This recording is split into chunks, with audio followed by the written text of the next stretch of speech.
Muito boa noite. Começa aqui mais um Lideranças Empresariais, um programa em parceria com o LIDA, a Associação de Líderes Empresariais, destinada a fortalecer o pensamento. Hoje refletimos sobre Portugal, sobre os dias inquietos que vivemos e numa altura em que nos dizem que o pior ainda está para vir. Mas a Europa, o euro, a Grécia, a dívida, a banca, as empresas, os mercados, o petróleo e a paz são também riscos à espera de respostas em 2012. Há esperança para os portugueses? Emenda para Portugal? Salvação para o euro? As respostas são hoje de Alexandre Soares dos Santos, é o presidente do Grupo Jerónimo Martins, no seu espírito livre, pensamento crítico e próprio. Muito boa noite, Alexandre Soares dos Santos. É um gosto recebê-lo aqui no Lideranças Empresariais. Antes de mais, eu gostava de começar precisamente por si. Diz que é um homem exigente, diz que às vezes é intransigente. Já os outros que o conhecem dizem que tem uma atitude arrojada e visão e que é um homem que não se coíbe de falar. O que é que herdou do seu pai e do seu avô? À esquerda é do meu pai e do meu avô o gosto pela liberdade e o gosto pelas pessoas. O meu avô era um homem com um sentido humano extraordinário. Para ter uma ideia, em 1921 foi a primeira companhia em Portugal a oferecer a todos quanto trabalhavam o 13º mês, em 1921. E no fim da guerra criou uma colónia de férias, primeiro na Caparica, mais tarde em Colares, no Banzão propriamente. E era um homem permanentemente a empreender, permanentemente. Foi das primeiras pessoas que foi à Angola nos velhos DC-3. Porquê? Porque estava entusiasmado em começar coisas em Angola. E depois era um amante da verdade e do rigor. E esses princípios, esses valores que ele defendia, não há dúvida nenhuma que passaram para mim e passaram também ao meu pai, embora o meu pai fosse genro, mas era sobrinho, porque meu pai e minha mãe eram primos. Ou seja, o empreendedorismo corre-lhe no sangue. Sim, corre no ADN da nossa família, claro que sim, claro que sim. Em 1968 assinalou o fim da sua carreira no estrangeiro e começou em Portugal à frente do Grupo Jerónimo Martins. São mais de 40 anos. O que é que já fez por este país? Olha, quando vim para o Jerónimo Martins tinha 300 pessoas na parte armazenista e 2.000 na indústria. Hoje tem 25.000 pessoas em Portugal. E mais, creio que 30 ou 35.000 neste momento na Polónia. O ano passado, que já não foi um ano economicamente famoso neste país, criamos ainda 1.000 empregos e ainda investimos 100 milhões de euros. Portanto, isto é uma prova de que Portugal continua a ser o nosso país, onde nós queremos investir e vamos continuar. E só não faremos mais investimentos porque neste momento existem muitas dificuldades e as dificuldades não são só no campo dos financiamentos, são dificuldades de toda a ordem neste momento. E claro que com o poder de compra das populações a reduzir, nós temos que ter muito cuidado, não é? Muito cuidado. Como é que acha que os portugueses olham para si? Como um homem que é um patriota, que investiu em Portugal, ou como um dos homens mais ricos de Portugal? Porque há uma diferença. Não sei, não faço a mínima ideia, se quer que lhe diga. A única coisa que lhe posso dizer, com toda a abertura e sem receio de estar a distorcer, seja o que for, é que dentro da companhia todo o pessoal tem muito respeito por mim e tem-me demonstrado ao longo dos anos uma grande afeição. E uma das provas disso é que o Jerónimo Martins não tem rotação de pessoal. Tirando um pouco nas lojas, onde particularmente as senhoras rodam bastante, porque têm outras condições melhores noutros sítios, principalmente trabalho mais leve, eu dentro dos quadros, a rotação de Jerónimo Martins é zero, é porque se sentem bem. Quantos empregos é que criou o ano passado? 1.000 no Jerónimo Martins, 5.000 na Polónia. Qual é a média de salários? A média de salários do Jerónimo Martins em Portugal, o salário mais baixo, incluindo ordenado, mais os prémios, mais uma série de outras coisas, são 876 ou 886 euros por mês.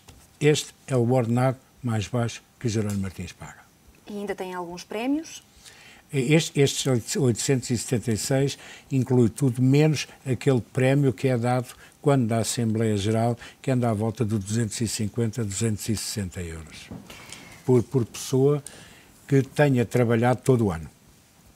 O que é que vai continuar a fazer em Portugal no próximo ano, este ano? No ano de 2012 vamos continuar a remodelar as lojas Pingo Doce. Um supermercado tem uma necessidade absurda de ser remodelado de 7 em 7 anos.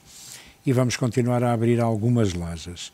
E estamos a construir, ou melhor, vamos construir, porque eu ia dizer estamos, mas falhou-nos o consórcio que tinha assumido a responsabilidade de nos construir um armazém no Poceirão, no Centro de Logística Moderno, mas vai começar com outros. Portanto, durante este ano vamos investir num novo centro de logística a sul e outro a norte. Mas sei que há novos investimentos e vamos para fazer maio. investimentos grandes à volta dos seus 40 milhões na indústria. Só pode adiantar isso, não pode adiantar nada mais? Não, só posso adiantar que temos estado a discutir com o nosso partner, a Unilever, o aumento da produção de margarinas e gelados para exportação, para o mundo da Unilever. Está praticamente assente. Isso vai implicar um investimento à volta de 40 milhões de euros. Nos últimos dias assistimos a uma operação que foi anunciada pela Jerónimo Martins, pela sociedade, pela sua família, e ontem Manuela Ferreira Leite falava precisamente sobre esta transferência e foi uma abordagem que eu ainda não tinha, eu particularmente, não tinha ouvido em lado nenhum.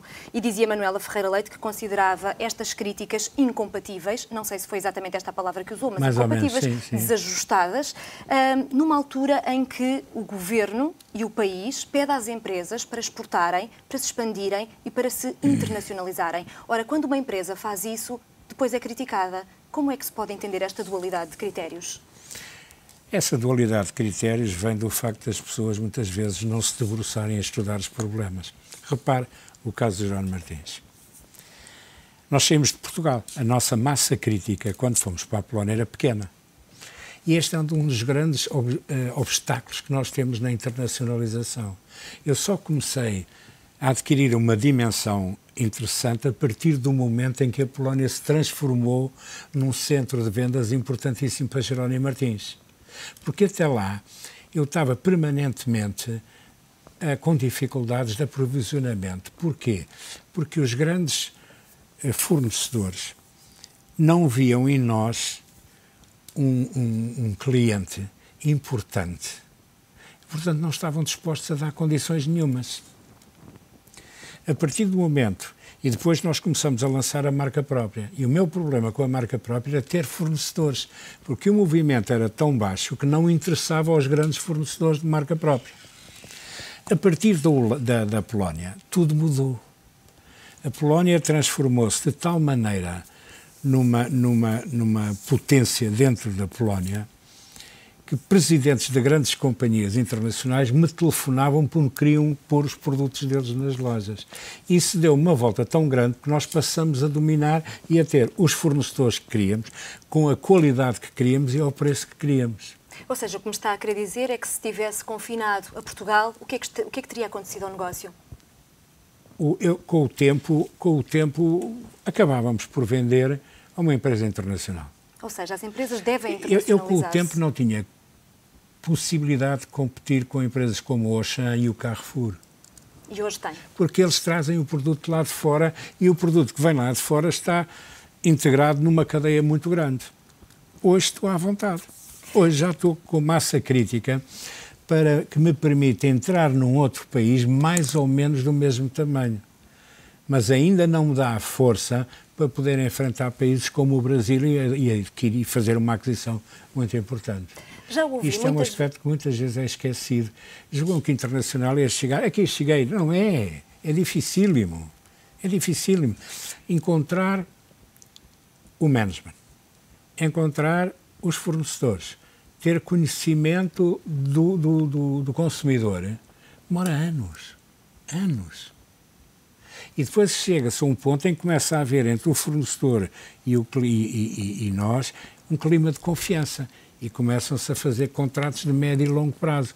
Começamos a conhecer o consumidor e a saber abordá-lo. As campanhas de publicidade passam a responder aos desejos e às necessidades do consumidor. Mas até lá chegarmos, para a sua informação, não há uma única empresa no Grupo Jerónimo Martins, chame-se Lever, Fima, Iglo, Pingo Doce e Biadronca, que tenha ganho dinheiro antes de 8 anos. Portanto, isto é uma prova de que quando você se internacionaliza, você tem que ter um balanço muito forte. Financeiramente tem que estar forte para resistir. Isto foi um dos problemas, ou melhor, um dos erros que nós fizemos quando fomos para o Brasil. Foi cedo demais. Foi 2 anos mais cedo do que tinha sido previsto, do que tinha sido decidido. E daí tirou algumas lições também, já o sabemos. Já ouvi dizer muitas vezes que Portugal e os portugueses não gostam da iniciativa privada. Acha que é preciso mudar essa mentalidade de que a procura por lucro é uma coisa má? Oh, Tânia, eu acho, primeiro que tudo, que é extremamente importante nós decidirmos que tipo de sociedade queremos. Queremos uma sociedade socialista ou queremos uma sociedade liberal com a iniciativa privada? Temos que escolher. E se formos para uma, faça-se isso. Se formos para outra, faça-se isso também. O que nós não podemos é andar nesta história. São os malandros, são isto, não pagam impostos, a insultar e depois querem que as pessoas investam e querem que o investimento estrangeiro venha. Ele não vem, porque ele tem medo. Ele tem medo. Tem medo do quê, exatamente? Tem medo de ser permanentemente chantageado, tem medo de ser nacionalizado. Quando nós sentimos que um país, foi o que me aconteceu, por exemplo, quando eu fui para a Polónia, é um grande exemplo. Eu, quando fui à Polónia, foi em 91 pela primeira vez. Eu senti que estava num país ocidental que gostava da iniciativa privada e queria que ela chegasse. E isso sente-se?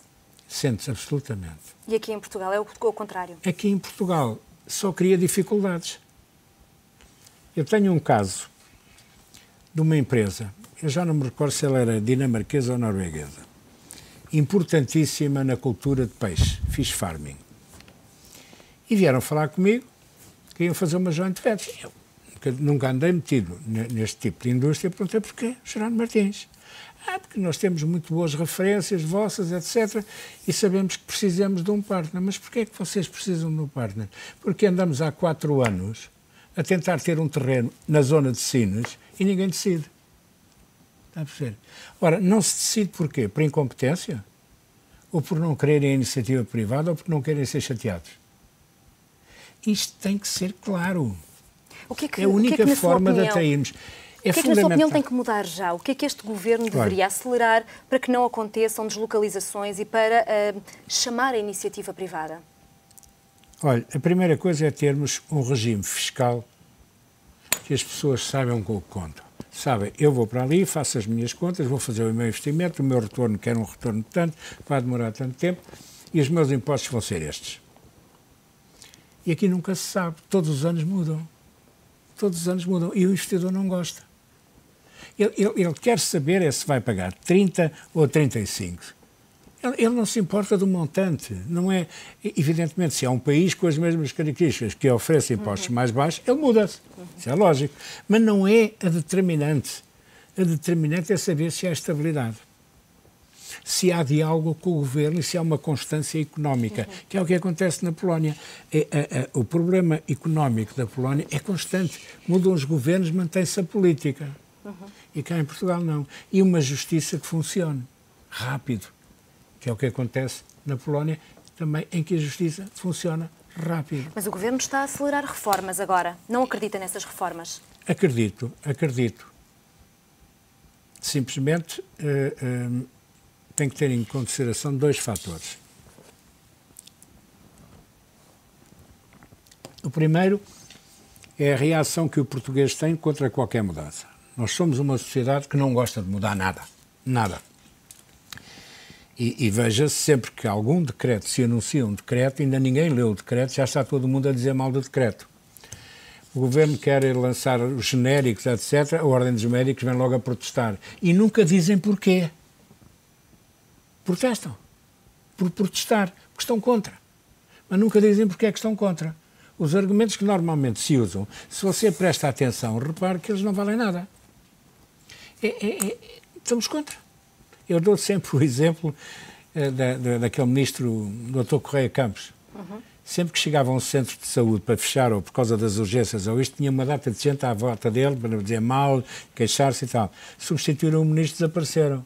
Portanto, isto eram movimentos organizados que estavam contra a mudança. Isto é fundamental. Portanto, que sejamos contra a mudança. Depois, que desapareça ou estarmos contra a mudança. Depois há um outro fator, em qualquer transformação de qualquer serviço, é fundamental envolver as pessoas que vão estar nesse processo. Você vai mudar um determinado departamento, tenciona reduzir, digamos, 20% das pessoas. Você tem que falar com aqueles que vão fazer a reforma e dizer-lhes o que é que vai acontecer com eles. Se vão ficar ou se vão embora. Que é para não haver o movimento a dizer, então como eu vou reformar para eu ir para a rua, eu vou tratar do meu próprio despedimento. Não, tem que se dar uma garantia às pessoas, ou de que vão passar para outro serviço, ou que ficam naquele serviço, ou que vão ter uma indemnização X.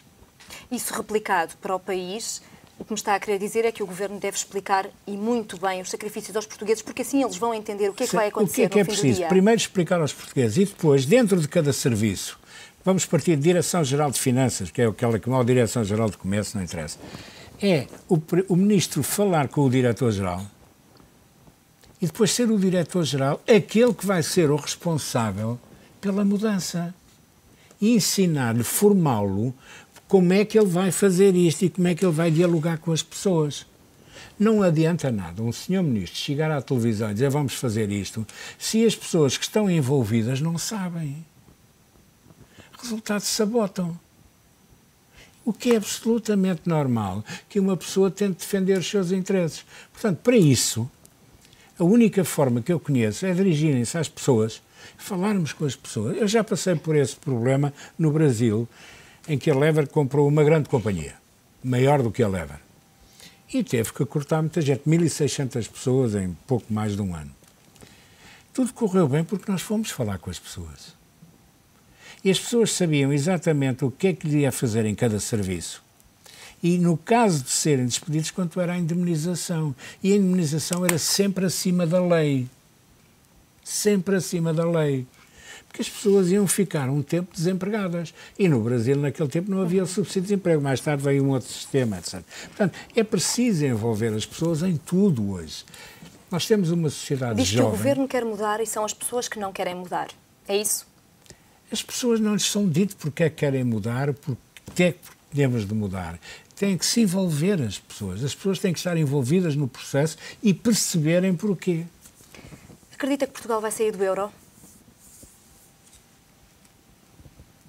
É uma pergunta, no mínimo, difícil de responder. Há um ano não se falava na saída de Portugal do euro. Hoje fala-se abertamente. Já de si é um mau sinal. O chanceler Helmut Schmidt, no último congresso do SPD, o partido a que eu pertencia, disse que a guerra do euro é uma treta. E é. Para mim o problema é político. Para si o problema não é económico? Não, para mim o problema é fundamentalmente político. Trata-se de saber o seguinte: a Alemanha quer ou não quer a União Europeia. Eu sempre estive convencido, desde os meus tempos na Alemanha, que a Alemanha só gosta dos nórdicos, dos bálticos e da Ucrânia. Ou seja, acredita que a Europa se vai dividir em duas? Portanto, eu acho que eles farão tudo para dividir em duas. Já fiz esta pergunta, inclusive, há uns 2 ou 3 anos ao Sr. Durão Barroso. Ele não me respondeu. Fiz ao Dr. Luís Amado, ele também não me respondeu. Ninguém me responde a esta pergunta. Mas eu penso que é isso que se vai passar. Consequências para Portugal? Para os portugueses, para as empresas, se o escudo voltar? Para todo o mundo vai ser um horror se isto acontecer.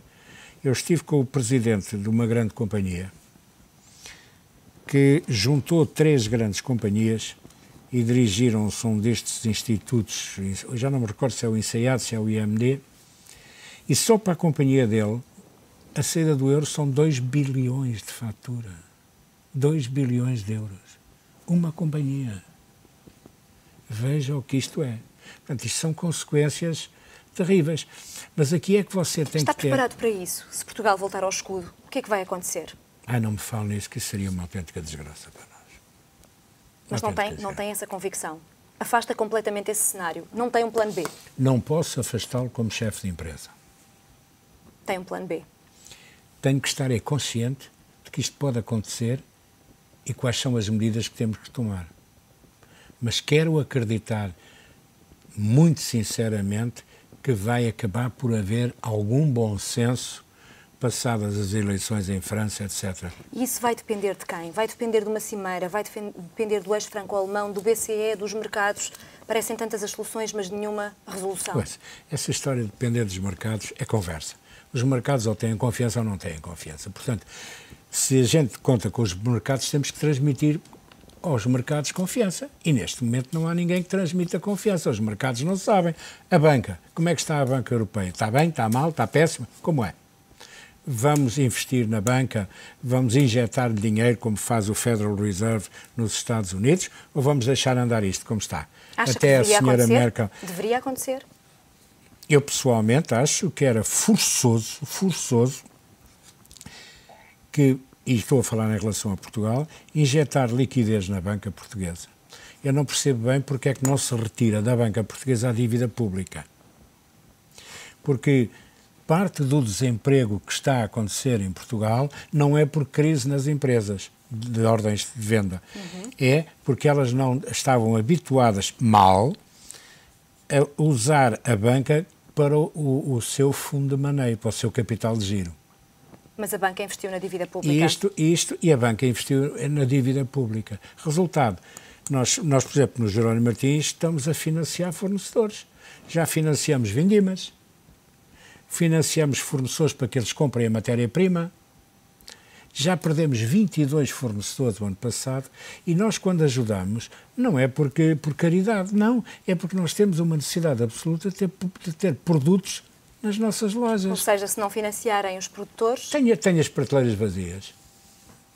Isso já aconteceu a Jerónimo Martins? Ficou com falta de financiamento aqui em Portugal? Bateram à porta dos bancos e os bancos disseram: neste momento não há crédito, meus senhores.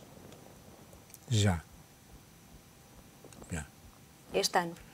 Ou Em ano 2011. passado, 2011. Sim, já. E como é que Até fez? pediram-nos para rescindir. Eu, neste momento, em 2007 ou 2008, já não me recordo, quando começou verdadeiramente a crise, a primeira decisão tomada dentro do Jerónimo Martins foi: queremos estar sentados em dinheiro. Eu, neste momento, praticamente não tenho dívida. Portanto, como não tenho grandes compras, porque, felizmente, na Colômbia vamos começar do zero, mas se eu, na Colômbia, fosse para uma aquisição, a banca portuguesa não me teria ajudado minimamente. E eu teria que recorrer a um banco. Porquê que diz isso? Porque eles disseram. Veja o caso que eu lhe dei do Centro de Logística no Poceirão. Um dos membros do consórcio era um banco, e esse banco é que faltou. Esse é também um dos motivos que o leva a escolher a Holanda. A internacionalização de um grupo, particularmente esta fase em que nós vamos entrar de uma multinacional, eu preciso ter uma garantia de financiamento. Nada me diz que daqui a um ano, eu conhecendo bem a Colômbia, não me apareça uma oportunidade de compra. Portanto, eu tenho que estar equipado para isso e não posso fechar um negócio e dizer: agora vou ali àquele bairro ver se arranjo lá um banco que me empreste dinheiro. Portanto, isso, uma das coisas que muito me irrita é que nos roadshows com investidores, eles consideram-me uma empresa polaca. Isso acontece? Muito. Está-me a acontecer de uma maneira... 60 e tal % do nosso movimento está na Polónia. Irrita-me. Mas eu compreendo, eu sou a quarta empresa da Polónia. A quarta maior empresa da Polónia.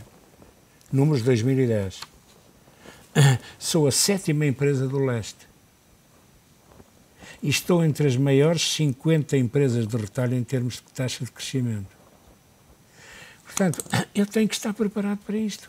De forma que eu preciso de começar a ter uma relação internacional com bancos. É este o problema. Alexandre Soares dos Santos, fazemos uma curta pausa nesta nossa conversa e já voltamos na segunda parte. Fazemos uma pausa nesta conversa e já voltamos com todas as incertezas sobre o país, a Europa e o euro, aqui nesta mesa.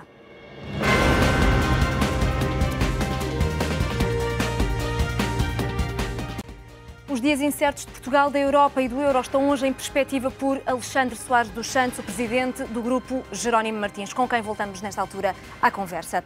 Gostava de lhe perguntar, confia em Pedro Passos Coelho para mudar este estado de coisas em Portugal? Digo-lhe uma coisa, eu já estive 3 ou 4 vezes com o Sr. Dr. Pedro Passos Coelho, a última das quais há relativamente pouco tempo. Estou cada vez mais bem impressionado. É uma pessoa que conhece muito bem os dossiês, tem a vantagem de transmitir seriedade nas conversas e tem também, dá-me sempre a ideia de ser uma pessoa tremendamente determinada e muito bem informada. Verdadeiro? Sabe onde está e sabe para onde é que quer ir. A minha esperança é que ele não desista. Não desista de quê? Não se canse dos contra-ataques daqueles que não querem que nada mude. Acha que ele está a batalhar sozinho? E os restantes membros do governo? Não. Eu acho que o governo tem alguns elementos extremamente competentes. É um governo equilibrado, disciplinado. Eu por aí não vejo problemas. Eu tenho medo dos partidos e das pressões que exercem para impor as suas linhas de pensamento. Em quem é que confia, particularmente, dos membros do governo que conhece, além de Pedro Passos Coelho? Eu conhecer pessoalmente só conheço o Dr. Pedro Passos Coelho e o Ministro da Economia. E creio que é uma pessoa muito bem intencionada, que tem que se lhe dar tempo para estudar os dossiês e tomar as decisões. Mas tenho um grande respeito pelo Ministro das Finanças. Acho que é um homem inteligente, é um homem que sabe do que é que está a falar e é dos poucos que tem a consciência da dramática situação financeira do nosso país. Porque é muito fácil dizer, venha ao desenvolvimento, tem que haver crescimento. E de onde é que ele vem? Os privados não investem, o Estado não tem dinheiro. Então como é que pode ser? Primeiro temos que pôr as finanças em ordem.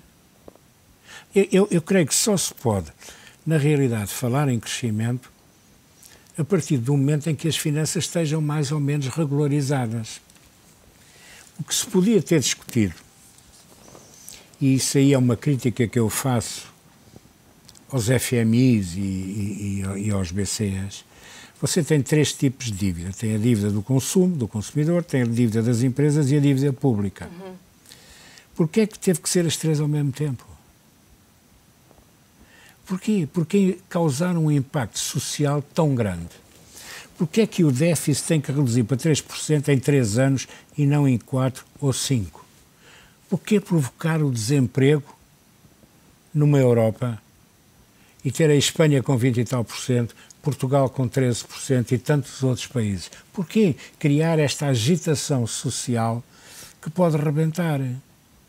Pode arrebentar? Convulsões sociais? É disso que está a falar? Eu creio que em Portugal não vamos ter. Eu acho que o povo português tem carradas de bom senso, quando é preciso. É uma pena que seja mais passivo, mas não responde aos constantes pedidos de conflitos sociais. Ele sabe que o conflito social, neste momento, é perigoso para eles. E repare que não há uma única greve no setor privado. Uma única. Anda tudo à volta dos mesmos que vão passear para a Avenida da Liberdade fazer protestos. São sempre os mesmos. Não gosta de sindicatos? Vamos lá ver o seguinte. A minha experiência com comissões de trabalhadores foi das coisas bonitas da minha vida. A Comissão de Trabalhadores olha muito mais para a empresa do que o sindicato. O sindicato tem sempre uma ideologia política por trás e tentam construir um mundo que não é o mundo do real das empresas. Por outro lado, os sindicatos ainda não perceberam que aquilo que os ingleses chamavam o white collar e o blue collar desapareceu. O operário de hoje é uma pessoa evoluída, não é o tipo analfabeta que há 20 anos ou 30 anos. Ele sabe exatamente. É interessantíssimo você falar com os jovens hoje, seja num centro de logística, seja numa linha de produção. São pessoas com quem se pode conversar. Há aqueles que, de facto, com quem nós conversamos e que você topa perfeitamente. Olha, este não gosta de mim. Mas conversam, não insultam. E a Comissão de Trabalhadores defende aqueles que estão lá. e servem para duas coisas. Primeiro, para defender as pessoas que trabalham e como uma fonte de informação para uma administração verificar se a política aprovada para a companhia está sendo implementada pelos quadros. De maneira que eu ganhei essa experiência na Alemanha e ganhei essa experiência ainda mais em 75 em Portugal, quando eu estava na Firma-Leber. Esta espiral de austeridade, diga-me, cura-nos ou mata-nos?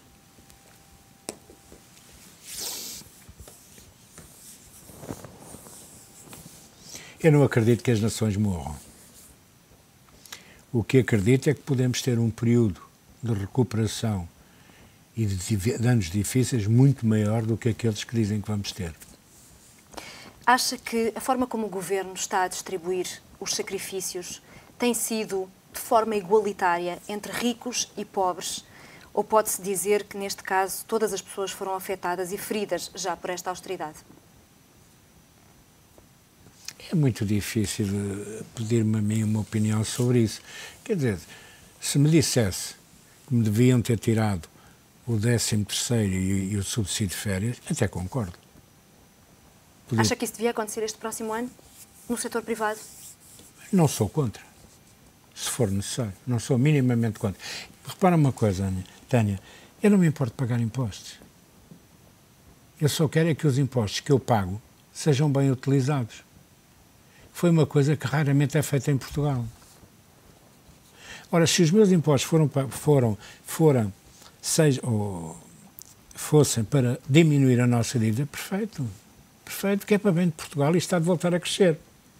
Mas, além disso, nós temos que criar condições para atrair o investimento. Neste momento não é de esperar qualquer investimento. Há esta luta, ficamos no euro, não ficamos no euro, o euro vai continuar a existir ou vai morrer, como é. Portanto, não é de esperar que haja grandes investimentos em Portugal. Não há. Mas é possível o Governo pensar numa agenda para o crescimento económico, como fala o Presidente da República, ou não? É possível gastar milhares de euros e não gastar milhões de euros e apoiar a economia? Neste momento, numa conversa, num jantar em que falou o Sr. Ministro das Finanças, não há hipótese de dinheiro, ninguém nos emprestar dinheiro. Ninguém nos empresta dinheiro até ao fim deste ano. Então como é que se vai criar emprego? Você não vai criar emprego nenhum este ano. Então como é que as empresas vão crescer? As empresas este ano não vão crescer. Está muito pessimista. Não estou pessimista, temos que encarar isto a sério. Temos que encarar a sério, não adianta eu estar a pensar que vou crescer quando eu sei que o poder de compra está a baixar. E enquanto não houver a banca privada a injetar dinheiro na economia que permita aos fornecedores voltarem a responder às encomendas, não vão passar disso. Só há hipótese de se criar emprego se voltarmos a ajudar as empresas e começar um movimento. E isto é extremamente importante, eu não vejo isso em parte nenhuma, têm que começar as fusões no sentido de se transformar as pequenas empresas pelo menos em empresas médias. Na banca também? Eu pessoalmente acho que vai haver um movimento de concentração na banca portuguesa mais dia menos dia. Quer arriscar a dizer qual? Não. Mas isso tem essa convicção? Estou convencido disso. E depois, nos outros setores, deveria haver fusões? Na produção tem que haver fusões. A Caixa Geral de Depósitos, na minha opinião, devia estar concentrada a ajudar fusões entre empresas pequenas com as universidades a ajudar essas empresas a melhorarem o seu management, a terem uma contabilidade analítica, a saberem o que é um plano de marketing, que objetivos querem, desenvolvimentos técnicos, melhorar a eficiência das fábricas. Tudo isto devia ser feito com professores universitários. E a Caixa Geral de Depósitos, em vez de andar a comprar a Compal e outras empresas como fez no passado, devia estar a ajudar essas empresas. E esta linha de financiamento para as pequenas e médias empresas? Vai ajudar. Mas não resolve. Aliás, não devem ser. As grandes empresas devem tentar investir noutros sítios. E essas linhas de crédito devem ser para as pequenas e médias empresas, para ver se aguentamos. O senhor tem um excelente barómetro social que são os supermercados Pingo Doce, afinal de contas, é aí que as pessoas compram os alimentos para se alimentarem naturalmente. Gostava de lhe perguntar o que é que se sente dificuldades em relação aos milhares de trabalhadores que têm e em relação às pessoas que vão às compras. Como é que vivem os portugueses nesta altura? Há muita pobreza ou não? Há muita gente com muita dificuldade. Eu notei isso na nossa própria companhia. E fomos obrigados a fazer um inquérito para saber qual era a situação real das pessoas. E porquê? Porque nós tínhamos 15 milhões de salários penhorados pelos tribunais. Portanto, havia alguém que tinha que ter dificuldade. Fizemos um inquérito e então apuramos 3 coisas. Primeiro, havia gente com fome. Segunda, a maior parte das pessoas que tinham contraído empréstimos não tinham a noção das responsabilidades que tinham contraído. Terceiro, não sabiam como agir. Então o que é que nós fizemos? A estas pessoas que tinham dificuldade para comer, nós demos uns vouchers, umas senhas, para poder comprar produto noutras lojas do Pingo Doce e não naquelas onde trabalhavam. Que era para não... uma questão de privacidade. Aquelas que tinham dificuldade em organizar a sua vida, em ter um orçamento familiar, criámos uns times para dar esse conselho e fizemos uns acordos com empresas de advogados para dar acompanhamento nas relações com a banca, isto aqui, porque as pessoas estavam completamente perdidas. Foi essa a ajuda que deu. E em relação à miséria do país, o que é que o Governo pode fazer? Sabe, em Portugal a família ainda é uma realidade e a família ajuda a melhorar ou a não piorar a situação de cada um, porque acolhem as pessoas, dão-lhes de comida, etc. O Estado não tem dinheiro para dar mais em subsídios de desemprego. O Estado está sem dinheiro. O que me está a querer dizer é que não há ajuda para essas pessoas possível? O Estado não pode ajudar mais? Eu não vejo como.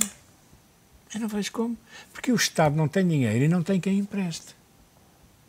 Perderam confiança em Portugal. Portanto, o que eu acho é que aqueles que podem, aquelas empresas que podem e os cidadãos que podem, devemos ajudar. Por exemplo, nós ajudamos muito a Cáritas. Está a falar de solidariedade agora. Tem que ser, não é? A gente tem que ir àquelas instituições que têm uma obra séria de apoio e temos que as ajudar. É essa a solução que vê. E é isso que nós temos feito com a Cáritas, por exemplo. Muito mesmo, e com outras, com o Banco da Fome, não é? Todos sabemos que Portugal tem que exportar mais e tem que importar menos. No entanto, muitas vezes não é isso que acontece. Olhando para o seu setor em particular, quer explicar-me porque é que muitas vezes a distribuição vai buscar produtos lá fora que são produzidos em Portugal? E não estou, naturalmente, a falar dos frutos exóticos, do salmão ou do bacalhau. Ouça, a distribuição não gosta de comprar produtos no estrangeiro. É uma quebra-cabeças. Dá imensos problemas. Temos que ter gente lá fora.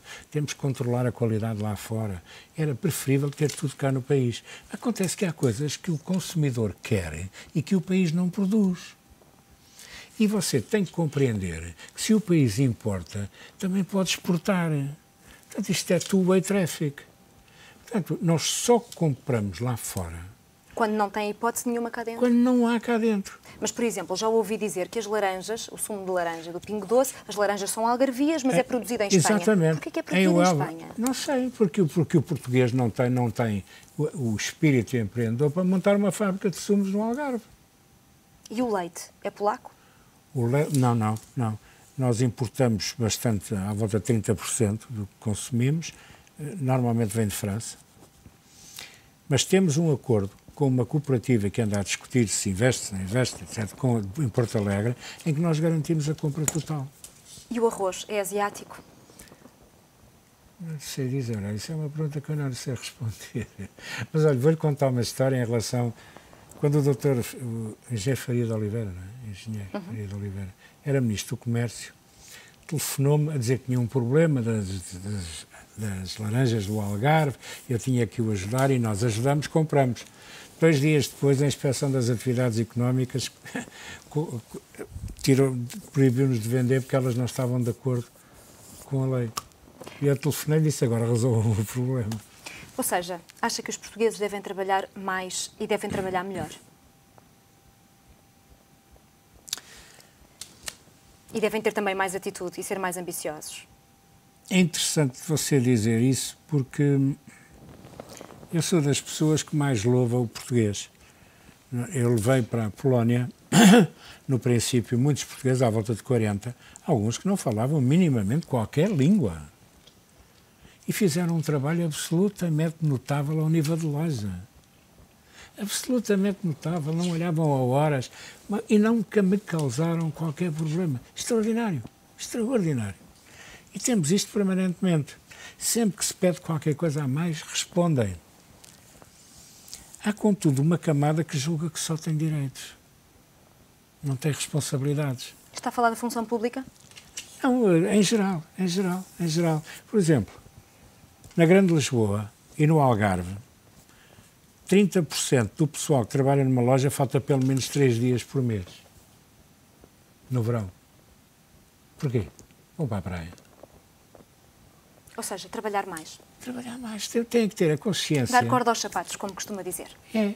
O problema é que as pessoas, de qualquer maneira, sentem-se felizes com o que têm e não querem mais. Alexandre Soares dos Santos, estamos praticamente a terminar. Tenho ainda umas quantas perguntas que gostava de ouvir. Os seus quase 78 anos de experiência dizem-lhe que no final desta caminhada, no final de tanta austeridade, de tantos sacrifícios pedidos aos portugueses, e não sei qual é o fim da linha, não sei se 2013, 2014, vai haver algo de melhor à nossa espera. Portugal ainda vai ser um país a sério. Se nós, ouça, um país é o que os seus cidadãos querem, não é o que o governo quer, é o que os seus cidadãos querem. Portanto, se o cidadão português quer um Portugal melhor, tem que lutar para isso, tem que trabalhar para isso e vai tê-lo. O que é que gostava de dizer aos empreendedores, aos futuros empresários deste país, ou aos empresários hoje? Eu sei que temos que compreender a situação em que o país está, mas temos, acima de tudo, de ter o sentido de responsabilidade de continuarmos a investir e investir melhor para Portugal ser melhor. E os jovens? O que é que diz aos seus netos?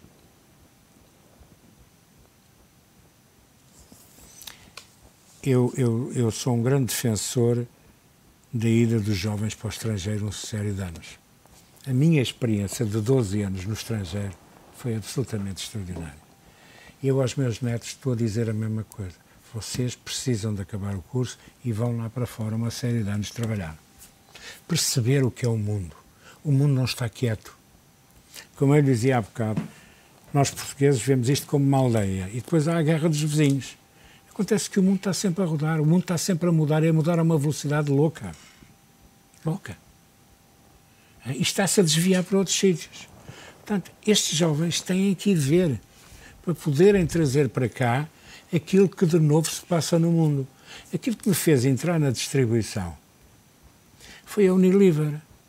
A Unilever corria com o Jerónimo Martins se eu não tivesse um outro ponto forte de apoio.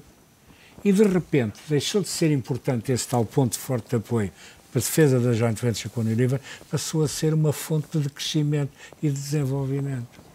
O que é que ainda quer fazer antes de se despedir do trabalho? E creio que a despedida de Jerónimo Martins acontece em 2013. Sim. O que é que quer fazer? Tem ainda algum sonho por cumprir? Gostava de que as operações na Colômbia começassem bem. Era o melhor presente que eu podia ter como fim de carreira. O que é que quer para os seus dias na reforma? Quero viver com a minha mulher, os meus netos, gozar. Olha, ficar à espera que o comboio chegue à estação. O comboio está a caminho da estação. Agora tenho que esperar que ele chegue à estação. Alexandre Soares dos Santos, foi um gosto e um luxo recebê-lo neste programa. Muito obrigada. Prazer conhecê-la assim também. Muito obrigada. Foram as respostas de Alexandre Soares dos Santos às dúvidas que assolam Portugal, o euro e a Europa. O Lideranças Empresariais volta à reflexão daqui a 15 dias. Até lá.